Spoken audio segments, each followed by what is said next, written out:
अब मैं आपसे कभी पूछूं कि दुनिया में सभी धर्म संस्कृतियां दावा करती हैं कि हमारे पास बिल्कुल अलग विचार है, हमने बड़ा अच्छा विचार दिया है। अगर हम आपसे पूछें कि हमारी संस्कृति में ऐसा क्या है जो दूसरे में नहीं है, बहुत से लोग कहेंगे साहब उसमें बड़ा सदाचरण की बात कही गई, नैतिकता की बात कही गई। तो लोग कहेंगे ठीक है भाई, दूसरी जगह भी कही गई, शायद कोई फॉलो करता है या नहीं करता। पर मैं अगर आपसे पूछूं कि वो चीज बताइए जो हमारे यहां लिखी और दूसरी जगह लिखी ही नहीं है,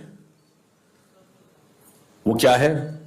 आप सबने नाम सुना होगा, वैदिक mathematics. Have you ever heard of mathematics as a part of religious text? ये सिर्फ हमारे यहां है। गणित धार्मिक पुस्तक का हिस्सा है। Ayurveda medical science, it is globally accepted as a structured medical science, by name itself is a part of Vedas.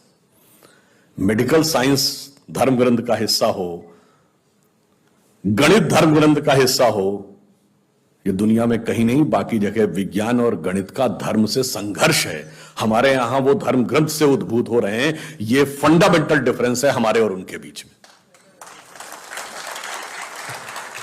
और इतना ही नहीं, मैं कभी आपसे, आप लोगों ने ध्यान दिया हो अगर, गणित की जो खोज है, वैसे तो बहुत सारी चीजें थी जो अंग्रेजों के आने के बाद छुपा दी गई, क्वाड्रेटिक इक्वेशन हो, अलजेब्रा हो, ट्रिग्नोमेट्री हो, ये सारी चीजें।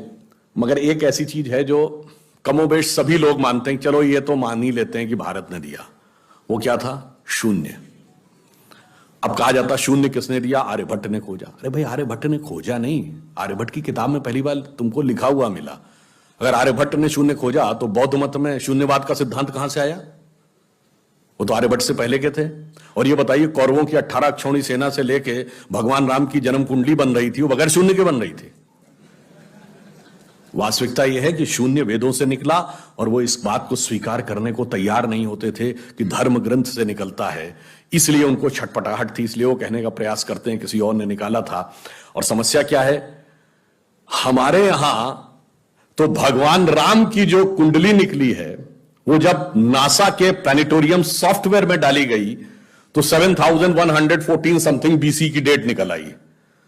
अब बताइए, वैसे तो मैं नहीं मानता कि वो डेट सही है, उसके अंदर नक्षत्रों का कैलकुलेशन किया जाए तो बहुत पीछे आएगा, परंतु बताइए, उन लोगों ने हमको समझा दिया कि हम अवैज्ञानिक हैं और हम अंधविश्वासी हैं, जिनमें किसी एक के यहां लिखा है कि धरती चपटी है और एक के में लिखा धरती के चारों तरफ सूरज घूमता है।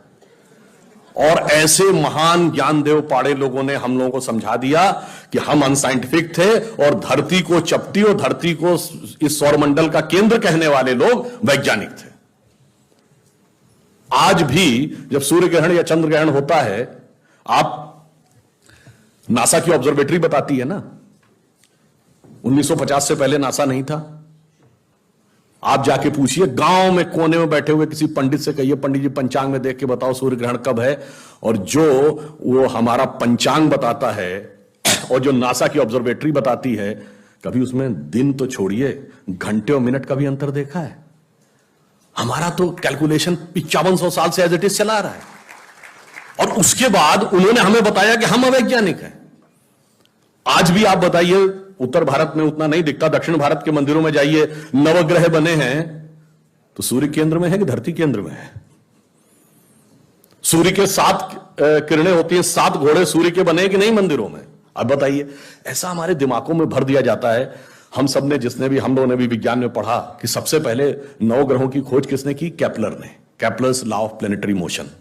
हम सब ने, जिसने फिजिक्स पढ़ी होगी 10वीं 11वीं 12वीं में, कभी न कभी Kepler's law of planetary motion पढ़े होंगे कि केपलर ने सबसे पहले बताया कि 9 ग्रह होते हैं। अब ये बताइए, इधर जब हम पूजा करते हैं तो पंडित जी हाथ में जल ले क्या बोलते हैं? ब्रह्मा मुरारी त्रिपुरांतकारी भानु शशि भूमि सुतो बुधश्च और गुरुश्च शुक्र शनि राहु केतु सर्वे ग्रहा शांति करो भवन्तु।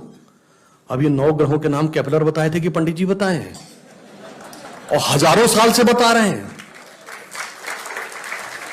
और उसमें मजे की बात यह है कि मंगल के लिए भूमि सुत, यानी भूमि का बेटा, धरती का बेटा शब्द है। यह अब जाके साइंस ने यह कन्फर किया है कुछ समय पहले कि एक थ्योरी है कि कभी एक जमाने में बहुत बड़ा एस्टेरॉयड टकराया था कि धरती से, और धरती का एक टुकड़ा अलग हो गया था, वही टुकड़ा बाद में मंगल बन गया। और भूमि सुत हमारे यहां लिखा हुआ, मंगल के पर्यायवाची में भूमि नंदन भूमि सुत जैसे शब्द हैं।